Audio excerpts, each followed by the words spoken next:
Okay, so let's go on today's topic.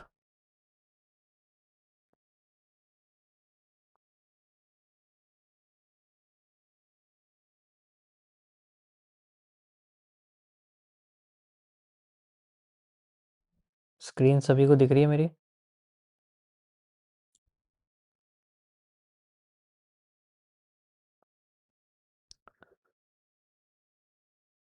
क्या कह रहे हो सर? सर मैं रियल में नहीं जी पा रहा हूँ, पैसे बनाने के पीछे भाग रहा हूँ। क्या करूँ मैं? कैसे अपनी कैपिटल को ग्रो करूँ, सेफली मास्टर करूँ? आपको रिस्क मैनेजमेंट सीखना पड़ेगा। मैंने कल इसके बारे में अच्छे से एक्सप्लेन किया है, तो अगर आप कल की स्ट्रीम देखोगे तो आपको थोड़ा आइडिया होगा कि किस तरीके से मार्केट में आप रिस्क मैनेजमेंट को फॉलो कर सकते हो, क्योंकि वो ज़्यादा ज़रूरी है। उससे ज़्यादा ज़रूरी कुछ भी नहीं है, ये हमेशा ध्यान रखना। रिस्क मैनेजमेंट से ज़्यादा ज़रूरी लाइफ में कुछ भी नहीं है।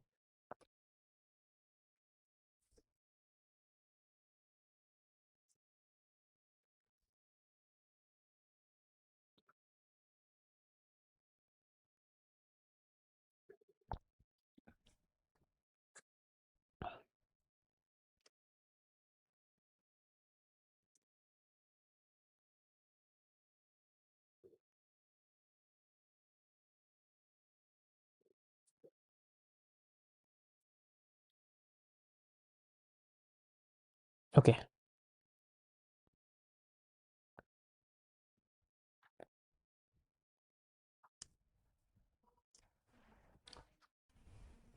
सो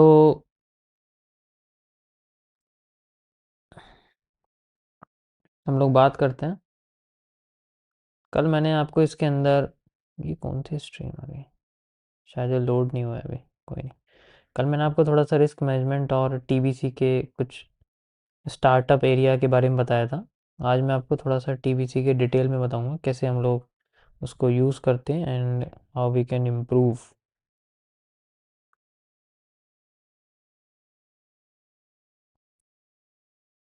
देखो, ये भी ज़रूरी है बट ऐसा नहीं है कि आप इसे हमेशा यूज़ करो। टीबीसी इज़ इम्पॉर्टेंट बट ये एसेंशियल नहीं है।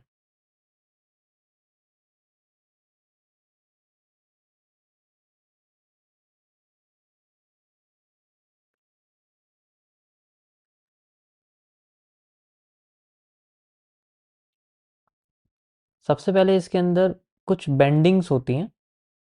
नॉर्मल बेंडिंग और स्ट्रिक्ट बेंडिंग, हम इन दोनों को बोलते हैं। ठीक है, तो सबसे पहले आप नॉर्मल बेंडिंग के बारे में पढ़ो। जो नॉर्मल बेंडिंग होती है ना, उसमें मार्केट आपकी normally supply demand, supply demand, supply demand, इस तरीके से मूव करती रहती है। आई थिंक कॉल आ रही है मेरी यार। सप्लाई डिमांड इस तरीके से होती रहती है। Got it? How you can use it? समझ में आया?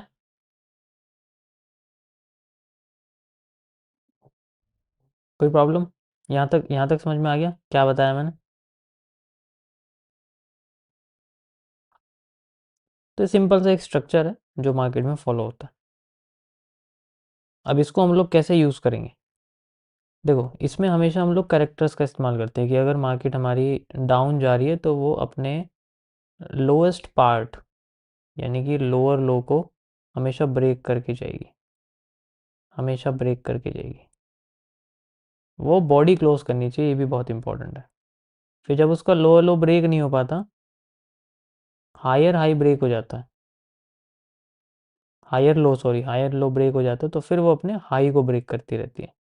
इस तरीके से स्ट्रक्चर अपने आप को कंटिन्यू करता है, हर बार इसी तरीके से होता है। जब मार्केट अपने हाई या लो किसी को भी ब्रेक नहीं करती, तब वो कंसोलिडेशन में फंसती है। ऐसे केस में हमेशा हमें एफ यूज़ करना चाहिए, यानी कि अब दोनों साइड के मूव हमारे लिए अपोजिट काम करेंगे।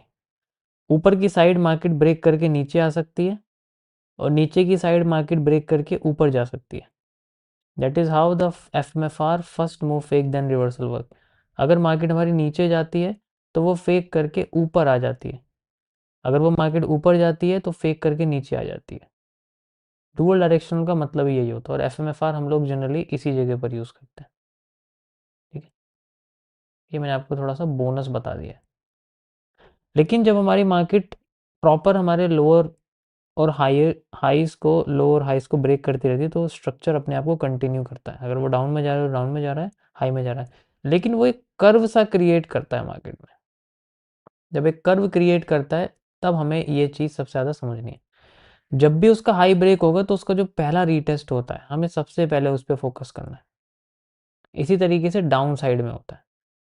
डाउन साइड में भी आप सेम इसके जैसे ही समझ सकते हो, बिल्कुल इसी के जैसे अपोजिट हो जाता है। तो मैं इसे पहले आपको चार्ट पे बताता हूँ, क्योंकि ये सबसे इम्पोर्टेंट है। यहाँ पर आपको 1% चाहिए, यानी कि जो मैंने 1% पार्ट आपको बताया अभी तक, वो हिस्सा ध्यान देना है।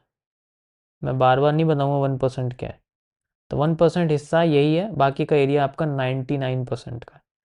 तो you have to just wait it and ये, और इसमें हम लोग क्लियरली मेज़र कर सकते हैं, हम लोग ये वाला हिस्सा और ये वाला हिस्सा मेज़र कर सकते हैं ईजिली, हमें अपना रिपीटेशन मिल जाएगा। ROS हमें बेसिकली इसी पॉइंट पे यूज़ करना है। हर बार जो ROS है वो यहीं यूज़ होगा और कहीं पर यूज़ नहीं होगा। ठीक है,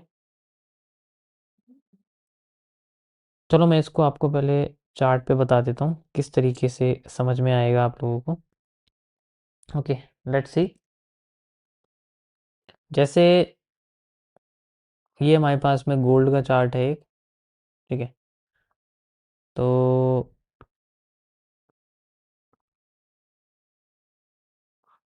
नॉर्मल बैंडिंग में मार्केट नॉर्मल मूव देती है और फिर कंटिन्यू करती रहती है, कंटिन्यू करती रहती है। ठीक है, तो लेट्स सी मैं आपको ये वाला मूव बताता हूँ करके। ये देखो, ये एक कर्व की तरह मूव है, ठीक है, ये पूरा एक कर्व है। तो मार्केट ने क्या करा हुआ है, यहाँ पर अपने जो लो है वो मैं मार्क करूँगा, ध्यान से देखना, बॉडी क्लोज होनी चाहिए। बॉडी क्लोज है, ये लो, बॉडी क्लोज है, ये लो, बॉडी क्लोज है, ये लो, क्रॉस नहीं हुआ। हमने लो मार्क कर लिया, उसके बाद हाई, ये हाई क्रॉस नहीं हुआ, इसको एक्सटेंड कर देते हैं। ये हाई क्रॉस नहीं हुआ, इसको एक्सटेंड कर देते हैं। ये हाई क्रॉस नहीं हुआ, इसको एक्सटेंड कर देते हैं। उसके बाद ये वाला हाई क्रॉस नहीं हुआ, इसको एक्सटेंड कर देते हैं, एंड देन ये वाला हाई क्रॉस हुआ। तो जब हमारे पास सबसे पहला हाई हमारा क्रॉस होता है, वो हमारे लिए सबसे इंपॉर्टेंट पार्ट होता है। ठीक है, अब जैसे आप देखोगे मार्केट ने सबसे पहले अपना हाई ब्रेक किया और उसके बाद जो सप्लाई दी है वो हमें फोकस करनी है कि हमें मिली या नहीं मिली है। तो हम लोग सबसे पहले अपने हाई के ये वाले पार्ट की सप्लाई लेंगे, ऑब्वियस सी बात है, और इसको हम लोग मेज़र करेंगे आगे। यहाँ आई है मार्केट, नहीं आई है, लेकिन मार्केट ने रीटेस्ट करके हमें बुलिश पैटर्न ज़रूर दिया। अगर आप ध्यान से देखोगे, जब अपने अपने इसने दोबारा इसी को ब्रेक किया है तो बुलिश पैटर्न ज़रूर है। तो ये भी एक कंडीशन होती है, बट इसे हम कंसिडर नहीं करेंगे। क्योंकि क्यों नहीं करेंगे, क्योंकि अब आप देखोगे यार, इससे आपको मेज़र करना पड़ रहा है, इतना भी छोटा नहीं लेते हैं, हर बार इतना छोटा आएगा नहीं आपके पास में, बड़े बड़े पोर्शन आएंगे। ठीक है, तो हमारे सामने ये हमारी सप्लाई, हमें देखना है कि मार्केट हमारी ये वाली सप्लाई देगी नहीं देगी, हमें बस यही फोकस करना है। जब भी हमें इतनी सप्लाई मिलेगी वही हमारा रियल मूव है, वही हमारा रियल मूव है जनरली। तो आप अगर देखोगे तो मैं यहाँ जाके हमें अपना रियल मूव मिलता है, मैं इसको यहाँ लगाता हूँ, and we have to wait for the bullish part. अगर आप यहाँ ध्यान से देखोगे तो मार्केट ने हमें फिर से एक बढ़िया सा बुलिश पार्ट दिया हुआ है। ये रहा एक पॉजिटिव एंगल्फिंग का area, and then after this you can see your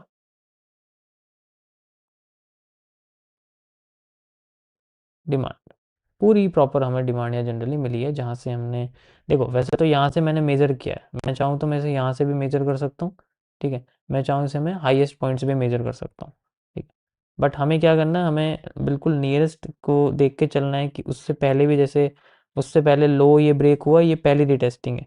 तो हमारे लिए सबसे इंपॉर्टेंट पार्ट ये है, जो कि मार्केट ऊपर गई, फिर यहाँ से लो ब्रेक हुआ, फिर ये रिटेस्ट हुआ, फिर नीचे आ गई, तो ये हमारे लिए हाई सबसे इंपॉर्टेंट, तो we can use this high. एक तो ये तरीका हो गया। दूसरा नॉर्मली हमारा सप्लाई डिमांड, क्योंकि टारगेट तो आपको उसी से मिलेगा। इस केस में क्या, आपकी मार्केट नीचे आई, ऊपर जा रही है, तो ऐसे में हम क्या कर सकते हैं, ऐसे में हम लोग अपना, जैसे मैंने आपको बताया कि भाई ये वाला जोन लिया, इस जोन से कॉपी कर दिया, तो क्या मैं ये वाला जोन कॉपी कर सकता हूँ पूरा, या तो यहाँ तक या यहाँ तक, जो भी मैं हाईएस्ट को कॉपी कर सकता हूँ, एंड देन मैं इसको यहाँ लगा दूंगा। ऐसे मेरा टारगेट निकल के आ जाएगा। एक तो ये टारगेट हो जाएगा, दूसरा और ऊपर का टारगेट हो जाएगा। अब जैसे मैंने 1 मिनट पे करा है, अब मैं इसे 30 मिनट्स पे करता हूँ, तो इसमें क्या होगा कि कैंडल और भी छोटी हो जाएगी, तो टारगेट और बड़ा हो जाएगा। लेट से मैंने यही मार्क किया और मैं यहाँ आ जाता हूँ थोड़ा सा सेकंड्स के टाइम, लेट से मैं यहाँ पर 5 सेकंड पे आता हूँ, तो ये वही कॉम्बिनेशन है जो हमारा नॉर्मली 30 मिनट्स और 5 मिनट्स के टाइम फ्रेम पे होता है, वही मैंने इसमें करा है। ठीक है, तो ये देखो यहाँ पर मैंने इसको यहाँ लेके आया हूँ मैं। लेट्स सी, ये थोड़ा छोटा ही हो गया टाइम फ्रेम शायद, कोई नहीं। तो लेट्स सी, अभी मैं फ़िलहाल के लिए इसको थोड़ा और बड़ा कर देता हूँ, 5 सेकंड थोड़ा सा बड़ा हो गया, 15 सेकंड कर देते हैं। ठीक है, मैंने इसको 15 सेकंड कर दिया है और हम लोग यहाँ पर आ गए। We need only that time frame जहाँ पर हमें ज़्यादा वेट ना करना पड़े, उसके हिसाब से हम लोग यहाँ चल देंगे। अब यहाँ देखो थोड़ी सी कैंडल डिस्प्लेसमेंट है, बट हम लोग यूज़ करेंगे पॉजिटिव पार्ट। आप देखो यही पॉजिटिव एनगल्फिंग है, क्लियर अगर देखा जाए सबसे क्लियर पैटर्न हमें यही बना हुआ दिख रहा है, तो हम इसको यूज़ कर सकते हैं। ऐसे केस में हमारा वही जो पार्ट है वो ज़्यादा बड़ा हो जाएगा। ठीक है, वो पार्ट हमारा थोड़ा सा बड़ा हो जाएगा, ये यहाँ तक हमारा पार्ट है और ये बड़ा हो जाएगा। एक तो ये, और जो मेजर एरिया हमने बनाया, मान लीजिए यहाँ तक बनाया हुआ है जो भी है, वो पार्ट हमारा थोड़ा सा बड़ा हो जाएगा।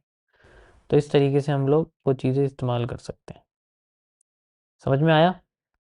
बहुत सिंपल है ये, मैं कई बार इसको लाइव स्ट्रीम पे कर चुका हूँ, आपने देखा भी होगा। Got it?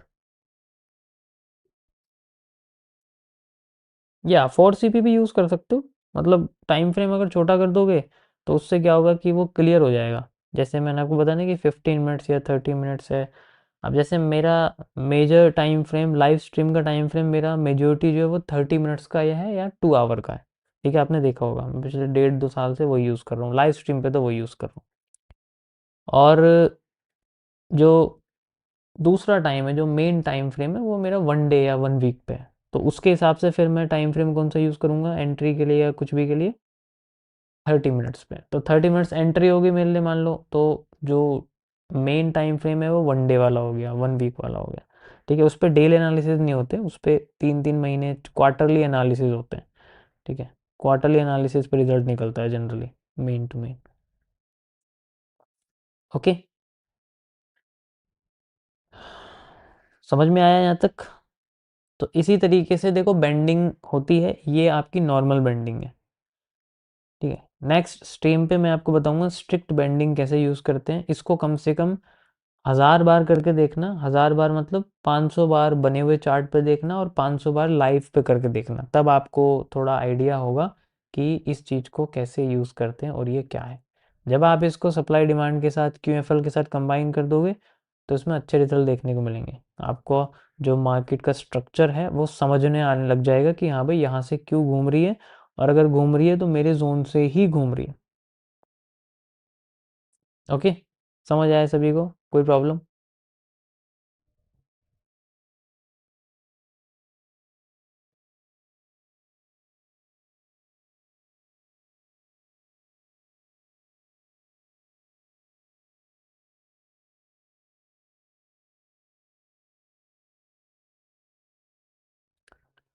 ओके,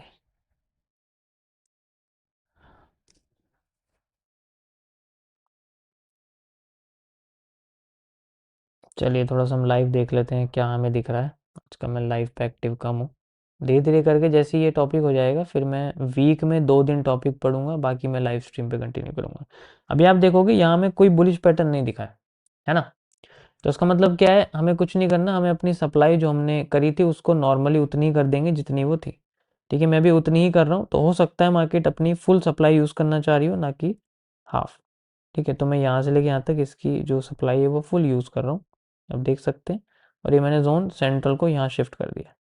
अभी ये टच हुआ है और यहाँ पर अभी बुलिश तो नहीं है, लेकिन एक मॉर्निंग स्टार बन रहा है। फिलहाल के लिए वेट करेंगे। देखो यहाँ पर हमें कोई बुलिश पैटर्न नहीं मिला है, मैंने मार्क, इसलिए मैंने स्पेशली मार्क किया था, कंफर्मेशन ज़रूरी है। अब मार्केट ने कैरेक्टर बनाया, एक और कैरेक्टर हमारे पास में आया हुआ है शूटिंग स्टार जैसा ही, यू कैन इजीली सी। एक ये रहा शूटिंग स्टार और एक ये रहा। तो ये हमारे सामने मॉर्निंग स्टार हुआ था, जो मैंने आपको बताया मॉर्निंग स्टार बना हुआ है ये पैटर्न, क्योंकि टच भी हुआ है। और ये इसको पहले कैरेक्टर को इनने फेल करा एंड देन कंटिन्यू भी कर रही है। बट इसके अंदर हम थोड़े लेट हो गए, अगर मैं थोड़ा जल्दी आता 1-2 मिनट तो फिर ये पूरा आपको दिखा। ये सेंट्रल नहीं है क्योंकि सेंट्रल पे पोर्शन नहीं आया हुआ है, इसको हम लोग नॉर्मली रिवर्सल एरिया कहेंगे। ठीक है, ये क्यों आ रहा है, ये वाले इतनी बड़ी कैंडल क्यों आ रही है, क्योंकि मार्केट ने यहाँ पर हमें ये major change of character break करके दिया है। ये माइनर था, इसको लिखूंगा आएगा नहीं, ये मेजर चेंज ऑफ करेक्टर था, इसलिए मार्केट ने इतनी बड़ी आईएफसी यहाँ दी है। जैसे देखो यहाँ पर दी थी, ठीक है, जैसे देखो यहाँ पर दी थी, तो ये आईएफसीज हैं, इसी तरीके से आईएफसी बनी हुई है। ये अब देखो यहाँ आ गई है, ये भी हमारा एक मेजर चेंज ऑफ करेक्टर है, बढ़िया मूव आया हुआ है। बट वही है कि थोड़ा सा और यहाँ पर समय देती तो अच्छा खासा इसमें, मतलब थोड़ी हम जल्दी आ जाते तो सही मूव मिल जाता, अच्छा मूव मिल जाता।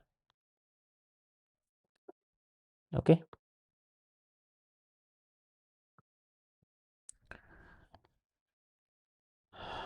500 बार में ज़िंदगी निकल जाएगी। हम्म,